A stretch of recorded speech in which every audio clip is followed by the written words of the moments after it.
السلام علیکم ملګرو، څنګه تاسو پته لرئ چې د ایشیا کپ د ټول نه های ولټیج او سخت مقابله را پاکستان او انډیا ترمنځ میچ شروع کېدو والا دی. دې میچ نه مخکې کپتان بابر اعظم، افتخار احمد او حارث رؤف ډیر مهم بیان جاری کړی دی.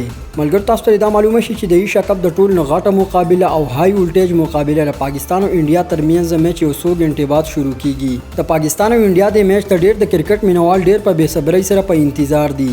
د پاکستان او د انډیا د میچ نه مخکې کپتان بابر اعظم پریس کانفرنس کړی دی او بابر اعظم ویلي چې د مقابلې لپاره موږ بالکل تیار یو او بابر اعظم ویلي چې زه 100% کوشش کوم چې د خپل لوبډلې لپاره د میچ وګټم. کپتان بابر اعظم ویلي چې د میچ لپاره زموږ د ټول ټیم مورال او جذبه کافي هاي ده. پورا کوشش وکړو چې موږ د میچ وګټو. د نه علاوه د افتخار چاچا نه په پریس کانفرنس کې تپوس شوی دی چې بل ورسته څنګه د نیپال خلاف زبردست بیټینګ تر سره کړو، نو آیا داسې بیټینګ به د انډیا خلاف وکړي او کنه.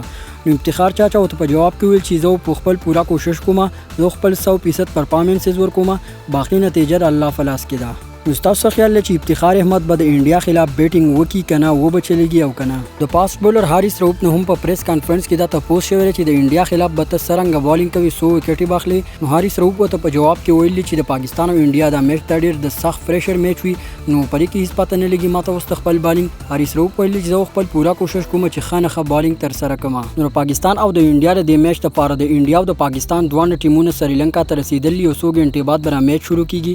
نو تاسو سره څه نظر لرئ چې دا میچ په څوک وګټي؟ کومه لوبډله تاسو ته مضبوط ښکاري؟ خپل رائے خپل نظر سره ضروری شیر کړئ.